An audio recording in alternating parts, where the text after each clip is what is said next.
नमस्कार दोस्तों, मैं रवि, आपका डीडी क्लासेस में एक बार फिर से स्वागत है।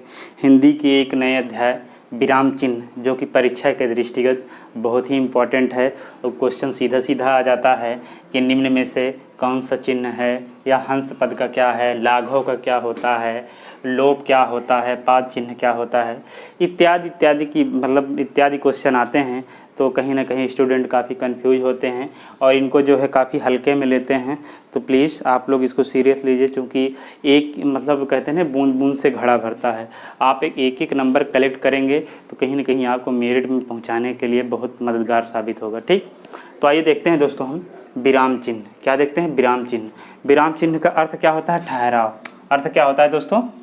ठहराव। क्या होता है? ठहराव। देखिए, विराम चिन्ह के बारे में किसकी बात आती है? श्री कामता प्रसाद गुरुजी की बात आती है। यानी इन्होंने ही ये साबित किए कि विराम चिन्हों की संख्या 20 होती है और पूर्ण विराम को छोड़ करके सभी चिन्ह किससे आए हुए हैं? अंग्रेजी से ये मानते हैं। कौन मानते हैं? श्री कामता प्रसाद गुरुजी। श्री कामता प्रसाद गुरुजी, आप इतना याद करिए कि जो विराम चिन्ह हैं, जो विराम चिन्हों के जो जन्मदाता, या कहने का जिसको माना जाता है कि कैसे माना गया है, इनके द्वारा ही माना गया है, तो ये कामता प्रसाद गुरुजी ही हैं।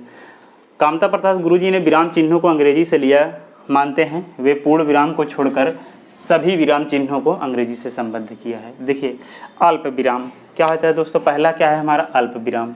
आप इसको नोट डाउन कर लीजिए, या हम थोड़ा साइड है स्क्रीनशॉट ले लीजिए ताकि आपको काफ़ी मदद मिले। ठीक, पहला है दोस्तों अल्प विराम। अल्प विराम क्या होता है? अल्प विराम, ठीक, जैसे सोहन, मोहन और राधा दौड़ रहे हैं। ठीक, तो दोस्तों ये जो हमारा ये चिन्ह लगा है, ये अल्प विराम है। कहने का मतलब जहाँ पर जैसे नाम हो या थोड़ा सा ठहराव हो, वहाँ पे क्या लगता है? अल्प विराम लगता है। ठीक, और एक चीज़ और, अल्प विराम ही एक ऐसा चिन्ह है जो हिंदी भाषा में या किसी भी लेखन को लिखते समय सबसे अधिक प्रयोग होता है। सबसे अधिक प्रयोग किसका होता है? अल्प विराम का। सबसे अधिक प्रयोग किसका होता है?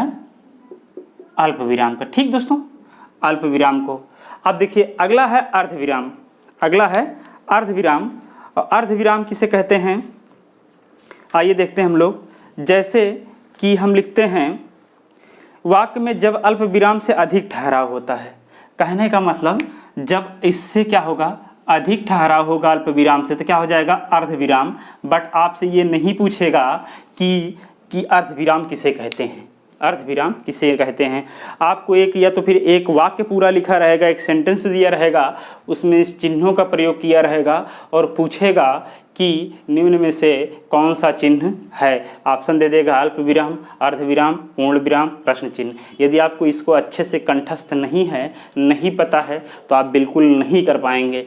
तो मैं आपसे रिक्वेस्ट करता हूँ कि आप जो है इसको अच्छे तरीके से कंठस्थ कर लें। अल्प विराम है और सबसे अधिक प्रयोग होने वाला चिन्ह है अल्प विराम। ठीक, कई बार क्वेश्चन पूछा गया है कई परीक्षाओं में कि सबसे अधिक चिन्हों का सबसे अधिक प्रयोग किस चिन्ह का होता है किसी भाषा को लिखते समय, तो किसका लिखा जाता है? अल्प विराम को।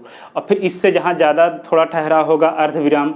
अर्ध विराम कहीं कहीं नज़र आता है। ठीक, कहीं कहीं नज़र आता है। फिर पूर्ण विराम दूसरे वाले पे क्या आता है? दूसरे प्रयोग किसका होता है? सबसे अधिक पूर्ण विराम का होता है। अधिकतर जब पूरा कोई एक सेंटेंस हमारा पूरा हो जाता है तो हम पूर्ण विराम लगाते हैं। ठीक, इसमें कोई बताने की ज़रूरत नहीं है।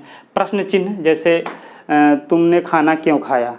तुमने खाना क्यों खाया, खाया के बाद जो हमारा ये चिन्ह होगा वो हमारा क्या हो जाएगा? प्रश्न चिन्ह। जैसे तुमने खाना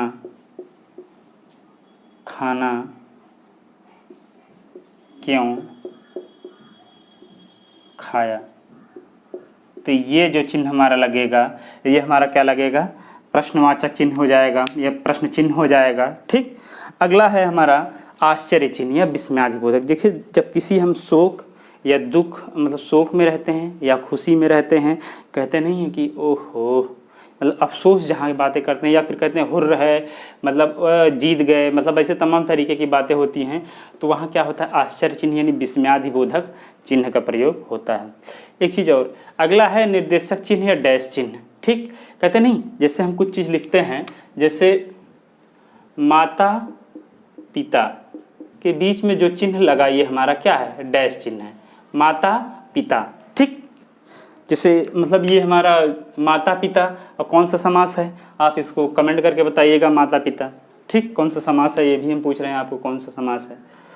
अगला है हमारा दोस्तों कोष्ठक। कोष्ठक क्या है, कोष्ठक आप सभी लोग जानते हो, जब हम लोग बचपन में पढ़ते थे तब भी हमारे लोग सर जी क्या मारा करते थे कि बहुत ये अरे छोटा कोष्ठक क्यों नहीं लगाया, मझला कोष्ठक क्यों नहीं लगाया, बड़ा कोष्ठक क्यों नहीं लगाया। ठीक, तो ये कोष्ठक है हमारे 1 2 3 कोष्ठक की टाइप होती है। अवतरण चिन्ह, अवतरण चिन्ह या उद्धरण, अवतरण चिन्ह या उद्धरण, जब किसी लेख को लिखते समय, जब किसी लेख को लिखते समय किसी विशेष बातों का उल्लेख किया जाए, किसी विशेष बातों का उल्लेख किया जाए और पढ़ने वाले को हूबहू यह दर्शाया जाए कि आप इस पर विशेष ध्यान दीजिए, तो वो क्या होता है, उद्धरण चिन्ह होता है। जैसे कि लिखा जाता है, जैसे पूरा वाक्य हो गया, सीता के बारे में लिखा जा रहा है, तो सीता सुंदर है, सीता सुंदर हैं, तो इसको ऐसे जब हम बंद करते हैं तो यही क्या होता है, हमारा क्या होता है, ये उद्धरण होता है। क्या होता है, उद्धरण होता है। अब उपविराम, उपविराम भी क्या होता है कि जब हम किसी चीज़ को लिखते हैं, कहने का मतलब जब हम किसी चीज़ को लिखते हैं और लिखने के बाद, यानी इसको अधिकतर क्या माना गया है कि इसको ये कामता प्रसाद गुरुजी ने इसलिए माना है क्योंकि इसको विसर्ग के रूप में प्रयोग करते हैं। किसके रूप में प्रयोग करते हैं, विसर्ग के रूप, जैसे अतः, अतः क्या होता है, अतः। तो ये जो लगा हमारा ये है, ये उपविराम है, इसको विसर्ग के रूप में इन्होंने क्या किया है, लिया है कि इसको विसर्ग की संज्ञा दी। अब फिर जैसे अंतःपुर, क्या हो जाता है, अंतःपुर, अंतःपुर। ठीक, अब आप ये बताइए, कमेंट करिएगा वाक्यांश के लिए एक शब्द में अंतःपुर क्या होता है। ठीक, अंतःपुर, तो ये है। अगला है विवरण चिन्ह। देखिए जब हम कोई हेडिंग वगैरह डालते हैं, जैसे हमें क्या लिखना हुआ, पर्यावरण पे पूरा हमें लिखना हुआ निबंध, क्या लिखना हुआ, पर्यावरण पे निबंध, तो हम सबसे पहले क्या करते हैं, ऐसे ऐसे, और लिखने यानी इतना करने के बाद ही तभी हम शुरू करते हैं। ठीक, तो ये हमारा हो गया विवरण चिन्ह। ठीक, पुनरुक्ति सूचक क्या है दोस्तों, पुनरुक्ति सूचक जैसे क्या है, जैसे कि जैसे कहते हैं पुनरुक्ति सूचक हम आपको बता रहे हैं, जैसे मोहन खाना खाता है, अगला लिख जाएगा सोहन खाना खाता है। जो ये वाला चिन्ह लगता है, यानी कहने का मतलब यही, रवि, ये भी यही लग जाएगा, ये भी, ये हमारे क्या है दोस्तों, ये क्या है, हमारा पुनरुक्ति सूचक है। ठीक, यानी कहने का मतलब जो ऊपर दिया है, जो ऊपर दिया है वही सेम इसके क्या होगा, नीचे वाले में भी होगा। ठीक, आशा करता हूँ आपको अच्छे से समझ में आ रहा होगा। हमने आपको बताया था, जो हमारी कल परिचय क्लास चल रही थी, हम आपको मतलब एक अच्छी तरीके से, एक बढ़िया तरीके से आपको सिंबल बताएंगे जो आप भूल नहीं पाओगे। ठीक, तो पुनरुक्ति सूचक हो गया। अगला है दोस्तों हमारा लाघव। लाघव का प्रयोग कहाँ होता है, जैसे हम लिखते हैं डॉक्टर, यहाँ पे जीरो जो लगा दिया हमने, तो ये क्या होता है, ये लाघव होता है। क्या होता है, लाघव होता है। ठीक, लाघव होता है। अगला होता है लोप चिन्ह। क्या होता है, लोप चिन्ह होता है दोस्तों। और लोप चिन्ह का प्रयोग कहाँ होता है, जैसे लेखक ने, जैसे कई विषयों पर पुस्तक लिखी है, जैसे लेखक ने, क्या लिखा जाता है, लेखक ने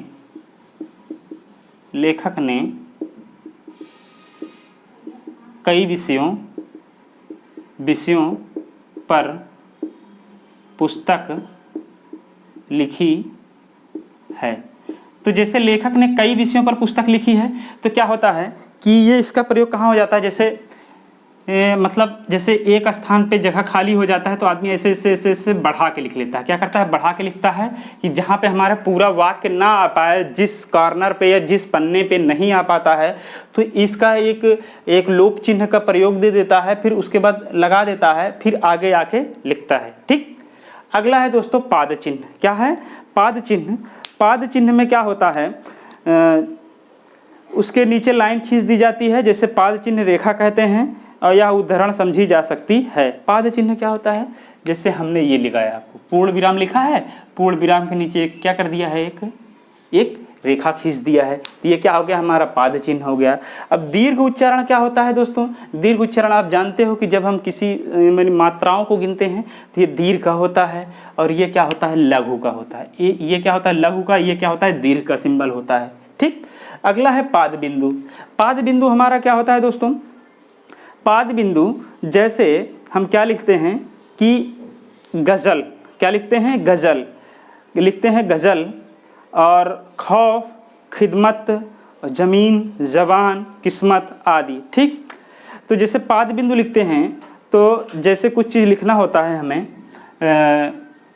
देखिए ये वाला हम दिखा रहे हैं आपको, ये कहाँ है, ये है विवरण चिन्ह और पाद चिन्ह, दोनों क्या है, देखने में सेम हैं, बट दोनों का क्या क्या है, अपना अलग अलग मतलब है। अलग अलग मतलब में दोस्तों क्या होता है कि जैसे ये कहाँ लगता है, जैसे लिखा हमने गज़ल, क्या लिखा, गज़ल, क्या लिखा, गज़ल, तो गज़ल में गा में जो लिख उठा, यहाँ पे एक चिन्ह दर्शा उठा, तो ये हमारा ये सिंबल देता है, या तो ऊपर होगा या तो नीचे होगा, ये क्या हो जाएगा, हमारा पाद बिंदु हो जाएगा। क्या हो जाएगा, पाद बिंदु हो जाएगा। ठीक, अगला है दोस्तों, अगला है हंस पद। क्या है, हंस पद। हंस पद में क्या होता है, जैसे हम कोई एक वाक्य लिख रहे हैं, जैसे लिख के आपको कहाँ बताएं, जैसे इधर वाला हो गया होगा, मिटा रहे हैं डस्टर,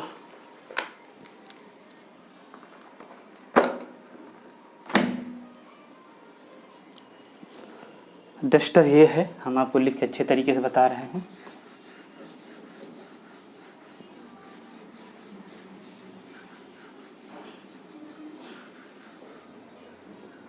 पाद बिंदु जैसे क्या होता है, तुम मेरे लिए एक लाना, एक लाना। अब एक कहीं ना कहीं अधूरा है, यहाँ पे जगह नहीं है, तो हम क्या करेंगे, यहाँ पे एक मान लो पुस्तक लाना, क्या लाना, पुस्तक लाना, जो हम ऊपर लिख देते हैं, ठीक, ऊपर लिख देते हैं, वो क्या हो जाता है हमारा, ये क्या होता है, हंस पद हो जाता है। कहने का मतलब ये वाली जगह क्या है, पुस्तक के लिए ही है। ठीक, आशा करता हूँ आपको अच्छे से समझ में आ रहा हो। टीका सूचक, टीका सूचक कहीं कहीं दिखाई देता है, टीका सूचक जो होता है वो कहीं कहीं ही नज़र आता है, बट आप इसको याद कर लीजिए अच्छे तरीके से। ठीक है, और इसका प्रयोग क्या होता है, टीका सूचक कार्यालयीय कार्यों में तारांकित या धनांकित चिन्हों का प्रयोग किया जाता है। कार्यालयीय कार्यों में यानी कौन सा तारांकित है, कौन सा अतारांकित है, कौन सा धनई वाले मामले हैं, ये इसमें सिंबल किया जाता है। तुल्यता क्या होता है दोस्तों, तुल्यता क्या होता है, बराबर। तुल्यता मतलब बराबर, जैसे x + 2x + 3y 4x + 7x + 4y = 0, तो तुल्यता यही है हमारा। ठीक, तुल्यता यही है। अगला है समाप्ति सूचक। समाप्ति सूचक जब हम कोई लेख लिख उठते हैं, जब हमारी पुस्तक कंप्लीट हो जाती है, पुस्तक का एक अध्याय कंप्लीट हो जाता है, तो आप नीचे देखे होंगे एक सिंबल बना होता है, इतना बड़ा 0 से या ऐसे से ऐसे। कहने का मतलब अब इसके आगे क्या है, कुछ नहीं है। ठीक, तो आशा करता हूँ आपको अच्छे से समझ में आया होगा। आप नोट डाउन कर लीजिए और अच्छे से तैयारी करिए, और अपने घर पे ही रहिए, अब बढ़िया से पढ़ाई करिए, और आगामी परीक्षाओं में आप सफल होइए, यही मेरी कामना है। अब इसी के साथ दीजिए इजाज़त हमें। जय हिंद, जय भारत।